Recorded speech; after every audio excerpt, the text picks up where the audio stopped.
Bab 54, Gerbang Jiwa Darah sedang beraksi. Bab 54, Gerbang Jiwa Darah sedang beraksi. Di Gunung Tianu, Wu Yi berlatih di dojo miliknya sendiri. Setelah diusir dari keluarga Wu Yi pindah menuju domain pusat sambil berlatih di jalan. Entah itu keberuntungan atau kekuatan, Wu Yi tidak menemui bahaya apapun di sepanjang jalan, dan berhasil tiba di wilayah tengah dan bergabung dengan kekuatan puncak Gunung Tianu. Meskipun Gunung Tianu tidak sekuat Tanah Suci 10.000 bunga, Gunung Tianu hanya kekurangan senjata kaisar. Tanpa senjata kaisar, Tanah Suci 10.000 bunga mungkin bukan lawan Gunung Tianu. Khususnya Wu Shengna, pemimpin sekte Gunung Tianu, dikenal sebagai orang pertama di bawah Kaisar Agung. Ia telah mengalahkan semua tangan Kaisar Semu yang tak terkalahkan dan membuat rekor mengerikan mencapai puncak Kaisar Semu dengan 1 lawan 2 tanpa kalah. Adapun mengapa dia tidak beribadah di 4 tanah suci, itu karena 4 tanah suci hanya membuka sekta untuk menerima pengikut setiap 10 tahun sekali, dan kebetulan Wu Daodao belum mencakupnya, jadi dia tidak punya pilihan selain beribadah di Gunung Tianu. Bagaimanapun, itu telah dihapus. Selain senjata kaisar, Gunung Tianwu sebenarnya jauh lebih kuat daripada Tanah Suci 10.000 bunga. Karena memiliki tubuh yang kacau dan akar spiritual berkualitas tinggi, setelah datang ke Gunung Tianwu untuk berpartisipasi dalam upacara magang, Wu Daodao menyebabkan kejutan di antara orang-orang kuat di Gunung Tianwu dan langsung diterima oleh Wu Shengna dari gunung tersebut. Murid pribadi Wu Daodao tidak mengecewakan Wu Shengna. Dia sudah berada di puncak Nascent Soul sebelum dia beribadah di Gunung Tianwu. Hanya dalam 10 tahun, dia telah menerobos ke alam mengerikan di puncak alam suci, hanya selangkah lagi. Kamu dapat dipromosikan menjadi orang suci yang hebat. Setelah menerobos ke puncak alam suci, Wu Yi perlahan berdiri dan bergumam pada dirinya sendiri. Sekarang setelah aku mencapai puncak alam suci, aku masih perlu 2 alam lagi untuk mencapai alam suci. Saat itu, sutra kekacauan dari Kaisar Agung kekacauan tidak akan cukup lagi untuk mendukungku, dan aku harus pulang dan mencari bantuan dari kakek buyutku.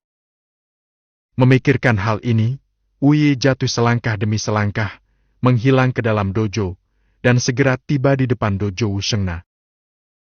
Guru, saya punya audiensi dengan Anda. Ketika Wu Yi selesai berbicara, suara yang agak tua datang dari balik pintu dojo yang tertutup. "Yi, masuklah." Saat kata-kata itu terucap, pintu perlahan terbuka, dan seorang lelaki tua berambut abu-abu, namun memiliki aura yang sangat kuat hanya dengan melihatnya, terungkaplah dia Wu Shengna, ketua sekte Gunung Tianwu. Setelah masuk, Wu Yi tidak ragu-ragu dan langsung ke intinya dan menyatakan tujuannya. "Guru, saya punya sesuatu yang penting untuk dilakukan dan harus pulang." Mendengar ini, Wu Shengna mengerutkan kening dan berbicara setelah waktu yang lama. "Anda telah berlatih di Gunung Tianwu untuk waktu yang lama. Sekarang saatnya untuk turun dan melihat-lihat. Hanya dengan bersantai dengan benar Anda dapat berlatih lebih baik. Namun, Anda datang ke Gunung Tianwu dengan momentum yang luar biasa hari itu. Kalau kamu gegabah turun gunung, takutnya malah mengundang permusuhan." Penargetan kekuatan. Mendengar perkataan Wu Shengna, ekspresi Wu Yi langsung berubah serius. Dia tentu tahu apa yang dikatakan Wu Shengna, tetapi dia punya alasan untuk pergi. Memikirkan hal ini, Wu Daodao menghela napas dengan ekspresi serius di wajahnya dan nada tegas. "Guru, saya punya alasan mengapa saya harus kembali. Jika saya tidak bisa kembali, saya khawatir kultivasi saya akan sangat terpengaruh." Wu Yi sudah berkata demikian, bagaimana mungkin Wu Shengna menolaknya, maka dia hanya bisa setuju, dan masih memberikannya banyak sekali benda penyelamat hidup, sehingga dia bisa melawan bahkan Kaisar Semu tahap akhir yang kuat. Dan tepat setelah Wu Daodao pergi, Wu Shengna secara khusus mengirim leluhur tahap akhir Kaisar Kuasi untuk secara diam-diam melindungi Wu Daodao. Bagaimanapun, Wu Daodao adalah murid mereka yang paling berbakat di Gunung Tianwu. Jika Wu Daodao tumbuh dewasa, Gunung Tianwu mereka juga akan bangkit sebagai hasilnya. dan situasinya persis seperti yang diharapkan Wu Shengna. Tidak lama setelah berita turunnya Wu Ye dari gunung menyebar, pasukan musuh di Gunung Tianwu mendengar berita itu dan berkumpul bersama untuk pertama kalinya. Bagaimanapun, Wu Ye menjadi muridnya sejak awal. Saat itu, bakat itu menggemparkan banyak kekuatan di wilayah tengah. Dapat dikatakan bahwa jika Wu Shengna tidak ada di sana untuk melindunginya, Wu Ye akan diculik oleh kekuatan lain untuk menghindari masalah di masa depan, tetapi bahkan setelah sekian lama, mereka masih tetap jahat. Jam 0:07, 00:07. Katakan padaku, apa rencanamu? Sehari sebelum Wu Ye turun gunung, Pomogu, pasukan musuh di Gunung Tianwu, memimpin pengumpulan semua pasukan musuh di Gunung Tianwu. Sasaran diskusi tentu saja Wu Ye. Lagi pula, jika Wu Ye dibiarkan tumbuh dewasa, Gunung Tianwu yang awalnya menekan mereka akan menjadi lebih kuat, dan mereka tidak akan pernah bisa berhasil. Hei MPH, apa lagi yang bisa kita lakukan?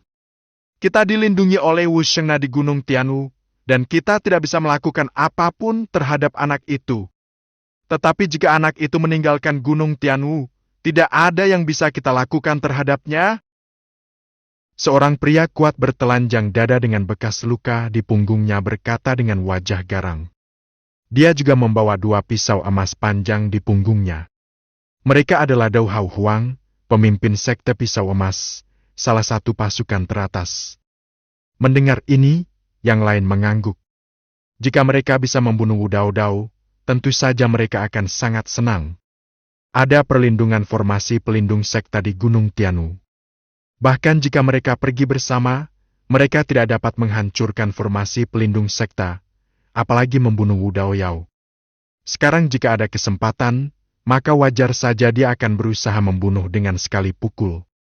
Kalau tidak, jika Wu Ye menjadi waspada lain kali, dia mungkin tidak akan bisa keluar dengan mudah lagi. Tetapi pada saat ini, Mo Qianren, majikan lembah Pomo, berbicara. Apapun yang dapat kamu pikirkan, lelaki tua Wu Shengna pasti juga memikirkannya, jadi kali ini Wu Ye pasti dilindungi oleh banyak orang kuat. Mungkin lelaki tua Wu Shengna akan secara pribadi melindungi Wu Ye. Tidak mungkin. Hanya Wu Shengna di seluruh Gunung Tianwu yang bisa mengaktifkan formasi pelindung sekte. Dan menurut pemahamanku, Wu Shengna tidak bisa meninggalkan Gunung Tianwu. Jadi, Wu Shengna pasti akan mengikuti Wu untuk meninggalkan Gunung Tianwu. Si Wu Xin, penguasa sekte ular hijau, menggelengkan kepalanya dengan tegas dan berkata. Mendengar ini, semua orang memikirkan sesuatu dan tidak bisa menahan diri untuk tidak bersinar. Pasukan teratas ini hanya memiliki 1 pembangkit tenaga listrik puncak Kaisar Semu. Jika Wu Shengna tidak dapat meninggalkan Gunung Tianwu, bukankah itu berarti kali ini hanya akan ada Kaisar Semu tahap akhir paling banyak? Bisakah orang kuat melindungi Wu Shengna? Memikirkan hal ini, Mo Qianren berkata perlahan. Untuk membunuh putra suci Gunung Tianwu, aku, Pomogu, bersedia mengirim leluhur tahap akhir Kaisar Semu. Kami, Sekte Pedang Emas, juga bersedia mengirim leluhur tahap akhir Kaisar Semu. Sama seperti Sekte Ular Hijau.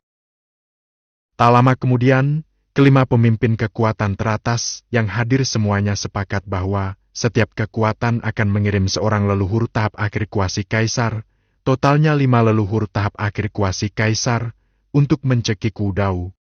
Mengetahui jajaran yang begitu mewah, Wu Dao Dao mungkin akan terkejut jika dia mengetahuinya, dan kemudian memilih untuk tinggal di Gunung Tianwu dan membiarkan kakek datang sendiri. Namun sayang sekali Wu Ye tidak bisa, karena dia akan segera mencapai kemacetan Sutra Raja Suci Chaos. Dia kembali ke rumah Wu untuk menemui Tai Nai di satu sisi, dan di sisi lain dia ingin bertanya kepada kakek apakah dia masih memiliki Sutra Chaos yang tersisa. Setelah merencanakan rencana melawan Wu Dao, para penguasa 4 kekuatan besar lainnya segera kembali ke kekuatan masing-masing. Adapun Mo Qianren, dia berbalik dan tiba di daerah terlarang lembah iblis penghancur.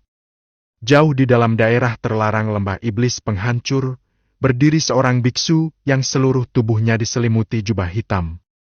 Jika Wu Yifan ada di sini, dia pasti akan mengenali bahwa pakaian di depannya adalah simbol utusan sekte jiwa darah, tetapi aura utusan sekte jiwa darah yang berdiri di depan Mo Qianren telah mencapai puncak Kaisar Semu. Menatap utusan di depannya, Mo Qianren berkata dengan ekspresi serius. Jika aku mengorbankan 5 Kaisar Semu tahap akhir dan menambahkan tubuh kekacauan, bisakah itu benar-benar membantuku menerobos ke Kaisar Agung? Ji, itu wajar saja. Selama kamu bisa menjadi anggota sekte jiwa darahku, apalagi Kaisar Agung, apa salahnya bahkan jika kamu berhasil mencapai Dewa Debu Merah? Ada aura dingin yang terpancar dari utusan sekte jiwa darah. Meskipun dia berada di level yang sama, untuk beberapa alasan, Mo Qianren merasakan ancaman berat dari pihak lain. Jika dia mengambil tindakan, dia pasti bukan lawannya. Bab ke-55. Bab 55, jika Anda tidak melakukannya, Kaisar Semu akan melakukannya jika Anda tidak melakukannya. Mo Qianren kini berusia 500 juta tahun. Jika ia tidak berhasil mencapai Kaisar Agung, ia akan mati dalam 100.000 tahun lagi karena kehabisan masa hidupnya. Pada saat ini, seorang makhluk yang mengaku sebagai utusan sekte jiwa darah datang kepadanya dan berjanji untuk membantunya menerobos ke tingkat Kaisar Agung, tetapi syaratnya adalah ia harus mencari cara untuk memikat kelima Kaisar Semu tingkat akhir, ditambah seorang pemegang fisik khusus. Orang-orang akan dihancurkan demi kepentingan mereka sendiri, dan Mo Qianren tidak akan melepaskan kemungkinan sekecil apapun untuk menerobos Kaisar Agung, jadi dia hanya bisa menyetujuinya. Justru karena inilah Mo Qianren merencanakan semuanya sendiri, dan utusan sekte jiwa darah diam-diam mendengarkan semua yang baru saja terjadi. Ngomong-ngomong, kenapa kamu begitu yakin kalau aku akan setuju? Memikirkan sesuatu, Mo Qianren menatap utusan sekte jiwa darah, berharap mendapat jawaban darinya. Lagi pula, Mo Qianren merasa bahwa pihak lain memiliki rasa percaya diri yang kuat ketika mereka pertama kali bertemu, dan dia tidak akan khawatir tentang penolakan sama sekali. Utusan sekte jiwa darah mencibir. Ji, masa hidupmu hampir habis sekarang. Tidak mungkin kau akan kehilangan kesempatan sekecil apapun untuk menjadi Kaisar Agung. Sekte jiwa darah kami tidak akan bertindak gegabah. Kami telah menyelidikimu sebelumnya dan kemudian menemukanmu. Dan bahkan jika kau menolak, itu tidak masalah. Lagi pula, ada banyak Kaisar Semu di seluruh dunia surga mendalam yang sangat ingin menerobos ke Kaisar Agung. Jika kau tidak melakukannya, beberapa Kaisar Semu akan melakukannya. Setelah mendengar kata-kata pihak lain, ekspresi Mo Qianren menjadi sangat jelek, tetapi dia tidak bisa membantah. Memang, menurut pemahamanku terhadap para kuasi Kaisar puncak lainnya, jika ada kesempatan untuk menerobos ke tahap Kaisar Agung, sekalipun kerabat mereka di sekte diminta untuk mengorbankan darah, mereka tidak boleh menolak. Begitu pula dengan makhluk abadi. Selama ada kesempatan, mereka akan terus maju tanpa peduli biayanya. Ngomong-ngomong, aku ingin mengingatkanmu bahwa bukan hanya ada 5 Kaisar Semu tahap akhir, tetapi 6. Utusan sekte jiwa darah teringat sesuatu dan mengingatkannya. Apa? Kau benar-benar peduli dengan orang-orangku dari lembah pemecah iblis? Ekspresi Mo Qianren sangat buruk. Dia tidak menyangka bahwa bahkan Kaisar Iblis tahap akhir, lembah pemecah iblis, akan menjadi sasaran. Utusan sekte jiwa darah mendatangi Mo Qianren, menepuk bahunya dan tersenyum. Tidak apa-apa. Setelah kamu berhasil mencapai Kaisar Agung, tidak akan ada banyak ahli tahap akhir Semu Kaisar seperti yang kamu inginkan, dan sekarang kamu tidak punya ruang untuk menolak, kan? Panggilan. Mo Qianren menarik napas dalam-dalam dan memaksa dirinya untuk tenang. Memang, selama dia berhasil menembus alam Kaisar Agung, tidak akan ada lawan di seluruh alam surga mendalam, kecuali gerbang jiwa darah yang misterius. Memikirkan hal ini, Mo Qianren tidak dapat menahan diri untuk tidak menatap utusan gerbang jiwa darah dengan tatapan bingung di matanya. Saya merasa sedikit takut. Namun hal ini tidak mempengaruhi kemajuan rencana. Segera tibalah hari ketika Wuyi meninggalkan Gunung Tianwu dan kembali ke rumah. Leluhur, jangan khawatir, aku pasti akan melindungi Putra Suci. Selama aku masih hidup, tidak akan terjadi apa-apa pada Putra Suci. Di bawah kiriman Wu Shengna, leluhur tahap akhir bernama Chan Wushuang, seorang kaisar semu di Gunung Tianwu, diam-diam mengikuti Wu Yi. Wu Shengna berdiri di puncak Gunung Tianwu dan menyaksikan kepergian Wu Daodao. Dia mendesah tak berdaya. Entah mengapa, hatinya selalu merasa gelisah, seolah-olah sesuatu akan terjadi. Pukul 0:00:06. Saya harap Yi akan berhasil kali ini. Dengan metode saya dan perlindungan dari tetua Wushuang, bahkan kaisar semu terkuat pun mungkin tidak akan mampu melukai Yi. Di sisi lain keluarga Wu Shuanyuan yang sedang dalam pengasingan dan memasuki alam suci, sempat merasa gelisah dan hanya bisa segera mengundurkan diri dari kondisi kultivasinya. Apa yang terjadi? Kenapa aku selalu merasa sesuatu yang buruk akan terjadi? Wu Shuanyuan merasa takut dan gelisah di dalam hatinya. Perasaan ini sangat menyedihkan dan membuatnya merasa sangat tidak nyaman. Tak lama kemudian Wu Shuanyuan keluar dari gerbang dan melihat istrinya Li Yulong berdiri di depan rumah gua miliknya. Pada saat ini, wajah Li Yulong juga dipenuhi dengan kegelisahan. Setelah melihat Wu Shuanyuan, kegelisahannya menjadi lebih intens. Ketika dia datang di depan Wu Shuanyuan, dia tidak bisa menahan diri untuk tidak berbicara. Suamiku, aku merasa sangat tidak nyaman. Rasanya seperti sesuatu akan terjadi. Setelah mendengar apa yang dikatakan istrinya, Wu Shuanyuan dan Li Yulong saling memandang, tidak ragu lagi, dan bergegas ke arah kakek mereka Wu Hao. Tak lama kemudian, mereka berdua tiba di halaman rumah Wu Hao. Di halaman saat itu, Wu Hao tengah memperhatikan Sukya Oran menggoda cucunya, Wu Li, dengan ekspresi penuh kasih sayang di wajahnya. Pada saat ini, mereka berdua tidak terlalu peduli lagi. Ketika mereka datang ke Wu Hao, mereka menceritakan masalahnya. Ekspresi Wu Hao menjadi sedikit serius setelah mendengar ini. Wu Daodao adalah putra takdir. Wajar saja jika ia mengalami beberapa malapetaka dalam hidupnya, tetapi dalam keadaan normal tidak akan terjadi apa-apa. Namun, Wu Shuanyuan dan Li Yulong tidak mengetahui hal ini. Mereka hanya peduli dengan anak-anak mereka sekarang. Hanya orang tua yang aman. Memikirkan hal ini, Wu Hao menghela nafas dan berkata, "Tidak apa-apa, aku akan pergi melihatnya." Wu Shuanyuan dan Li Yulong menghela napas lega ketika mendengar kakek mereka dapat mengambil tindakan, dan kekhawatiran batin mereka pun berkurang banyak.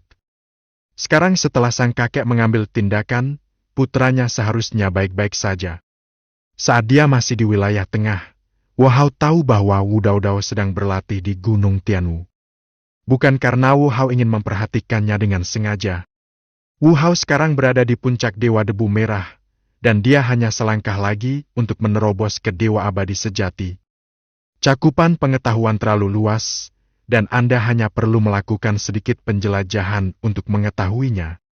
Jadi setelah mengetahui bahwa Wu Yi mungkin dalam bahaya, Wu Hao bergegas langsung menuju Gunung Tianwu. Di sisi lain Wu Yi, saat ini, dia juga telah bertemu dengan 5 kaisar kuasi tahap akhir dari lembah pemecah iblis. Melihat 5 kaisar kuasi tahap akhir yang muncul di depannya dengan niat buruk, ekspresi Wu Yi sangat jelek. Dia tidak menyangka bahwa hanya dengan keluar dari gunung, dia benar-benar dapat menarik 5 kaisar kuasi tahap akhir untuk menyerangnya. Anda harus tahu bahwa dia berada di puncak alam suci. Tepat ketika Wu Yi tengah memikirkan bagaimana cara menangani masalah ini, sesosok muncul di hadapannya dan berteriak kepada Wu Yi. "Putra suci, cepatlah dan serahkan tempat ini kepadaku. Leluhur Wu Shuang, mengapa Anda ada di sini?" Wu Yi mengenali orang itu saat dia muncul, wajahnya sedikit berubah, dan dia berkata dengan sedikit terkejut. Namun Chan Wushuang tidak banyak bicara saat ini. Dia hanya mengucapkan satu kalimat tanpa sempat menjelaskan, "Kamu duluan," dan mulai membunuh 5 kaisar semu tahap akhir. Ketika Wu Yi melihat ini, dia menggertakkan giginya, lalu berbalik dan lari ke arah Gunung Tianwu. Dia tahu bahwa tinggal di sana hanya akan membawa beban bagi tetua Wushuang. Jika dia berhasil lolos, dia mungkin bisa memberikan sedikit bantuan kepada tetua Wushuang. Ada vitalitas. Tetapi saat Wu Yi berbalik dan lari, dia melihat beberapa pilar cahaya berwarna merah darah menjulang dari tanah di sekitar mereka, membentuk sangkar merah tua yang mengelilingi mereka dalam sekejap.